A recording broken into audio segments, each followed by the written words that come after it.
తెలంగాణలో ప్రస్తుతం చర్చలో ఉన్న అంశం ఏదన్నా ఉంది అంటే అది కాంగ్రెస్ లోని అంతర్గత విభేదాలు. ముఖ్యంగా తెలంగాణ కాంగ్రెస్ లో వనపర్తి వివాదం ఇప్పుడు మరింత హీట్ పెంచేస్తోంది. మెగారెడ్డి ఢిల్లీకి వెళ్లి చిన్నారెడ్డిపై కంప్లైంట్ చేయడంతో వివరణ కోరుతూ షోకాజ్ నోటీసులు జారీ అయ్యాయి. దీంతో గాంధీ భవన్ కు వచ్చిన చిన్నారెడ్డి క్రమశిక్షణ కమిటీకి షీల్డ్ కవర్ లో వివరణ ఇచ్చారు. మీడియాతో మాట్లాడేందుకు నిరాకరించిన ఆయన తన వివరణ లేఖను మరి కాసేపట్లో మీడియాకు పంపిస్తాను అని తెలిపారు. ఈ విషయంపై ఇప్పుడు తానేమీ స్పందించనున్న చిన్నారెడ్డి తాను ఢిల్లీకి వెళ్లనని, సీఎం రేవంత్ రెడ్డి వచ్చాక కలుస్తానన్నారు. తనపై ఎలాంటి నిర్ణయం తీసుకుంటారో చూస్తాను అని తెలిపారు.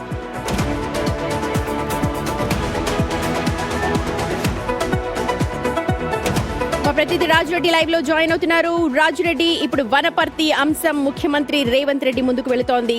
సో చిన్నారెడ్డి మాట్లాడడానికి కూడా నిరాకరించారు. అంతర్గతంగా అక్కడ మాట్లాడుతున్న విషయాలేంటి, ఏం చర్చించుకుంటున్నారు?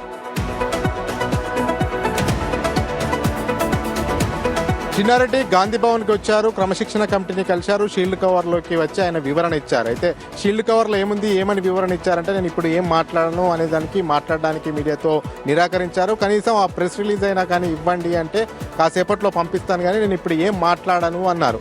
అంతేకాకుండా ఇప్పటికే మెగారెడ్డి ఢిల్లీ వెళ్ళారు, మరి మీరు ఏమన్నా ఢిల్లీ వెళ్తారా అని అంటే నేను ఎట్టి పరిస్థితుల్లో కూడా ఢిల్లీ వెళ్ళను, క్రమశిక్షణ కమిటీకి వివరణ అయితే ఇచ్చాను, వాళ్ళు ఏం నిర్ణయం తీసుకుంటారో దాన్ని బట్టి నేను మాట్లాడుతానని చెప్పారు. అంతేకాకుండా మరి మీరు ఢిల్లీకి వెళ్ళారు, మరి ఇక్కడ ఎవరిని కలుస్తారు, ముఖ్యమంత్రి రేవంత్ రెడ్డి వచ్చిన తర్వాత కలుస్తారా అన్న ప్రశ్నకి ఖచ్చితంగా ముఖ్యమంత్రి రేవంత్ రెడ్డి ఇక్కడికి వచ్చిన తర్వాత కలుస్తానని మాత్రము చిన్నారెడ్డి చెప్పారు. అయితే చిన్నారెడ్డి సంయమనం పాటిస్తున్నట్టు అర్థమవుతూ ఉంది.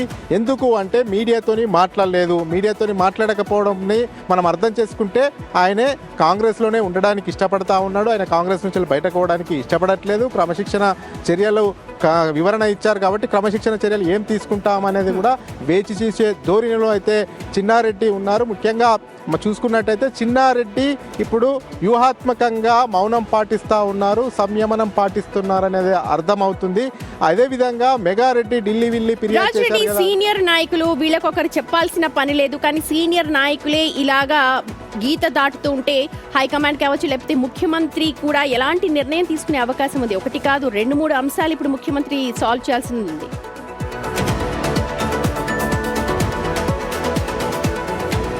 అయితే మెగారెడ్డి వాదన మెగారెడ్డి వినిపిస్తే చిన్నారెడ్డి వాదన చిన్నారెడ్డి వినిపిస్తున్నారు. చిన్నారెడ్డి కరడు కట్టిన కాంగ్రెస్ నాయకుడు, మొదటి నుంచి కాంగ్రెస్లో ఉన్నాడు. దాదాపు 40 సంవత్సరాలు కాంగ్రెస్కు చిన్నారెడ్డికి అనుబంధం ఉంది. గతంలో మంత్రిగా కూడా పనిచేశారు. అంతేకాకుండా క్రమశిక్షణ సంఘం అధ్యక్షుడు కూడా చిన్నారెడ్డి పనిచేశారు. ఇవన్నీ కూడా చిన్నారెడ్డి ట్రాక్ రికార్డు ఉంది. అయితే ఇప్పుడు చిన్నారెడ్డి కూడా వర్షన్ నేను కేవలం మెగారెడ్డిని ఉద్దేశించి అన్నాను. మెగారెడ్డి వనపర్తికి ఎమ్మెల్యేగా ఉన్నారు, నేను కూడా గతంలో వనపర్తిగా ఎమ్మెల్యేగా ఉన్నాను. దాదాపు 9 సార్లు కాంగ్రెస్ సింబల్ మీద పోటీ చేశాను. కానీ వనపర్తిలో ప్రోగ్రామ్స్ జరిగినా, వనపర్తిలో ఏమన్నా అభివృద్ధి కార్యక్రమాలు జరిగినా నన్ను ఇన్వైట్ చేయట్లేదు. ఆయన వర్గాన్నే మెయింటైన్ చేస్తున్నాడు. మొదటి నుంచి కాంగ్రెస్లో ఉన్నటువంటి నాయకులను, కార్యకర్తలను ఎవరిని కూడా పట్టించుకోవట్లేదు మెగారెడ్డి. అందులో భాగంగానే మెగారెడ్డి పైన కామెంట్ చేశాననేది కూడా చిన్నారెడ్డి వర్గం చెప్తుంది. చిన్నారెడ్డి వర్గం నిన్న గాంధీ భవన్కి వచ్చి ఏకంగా చిన్నారెడ్డి పైన ఏదైతే షోకాజ్ నోటీసులు ఇచ్చారో వాటిని విత్డ్రా చేసుకోవాలనేది కూడా డిమాండ్ చేసింది. ఈ యొక్క నేపథ్యంలో ఈరోజు చిన్నారెడ్డి వచ్చి షీల్డ్ కవర్లో ఇచ్చిపోయారు. నేను ఇప్పుడు ఏం మాట్లాడాలని చెప్పారు, ప్రెస్ రిలీజ్ చేస్తానని చెప్పారు, ఢిల్లీ పోనని చెప్పారు, సీఎంతో భేటీ అవుతా అని చెప్తున్నారు. అయితే ఈ అన్ని కోణాలను మనం అర్థం చేసుకున్నట్టయితే చిన్నారెడ్డి కాంగ్రెస్లోనే ఉండడానికి ఇష్టపడుతున్నాడు. క్రమశిక్షణకు సంఘానికి వివరణ ఇచ్చారు కాబట్టి క్రమశిక్షణ సంఘం ఏం చర్యలు తీసుకుంటుందో అనేది కూడా వేచి చూసే ధోరణిలో అయితే చిన్నారెడ్డి ఉన్నారు.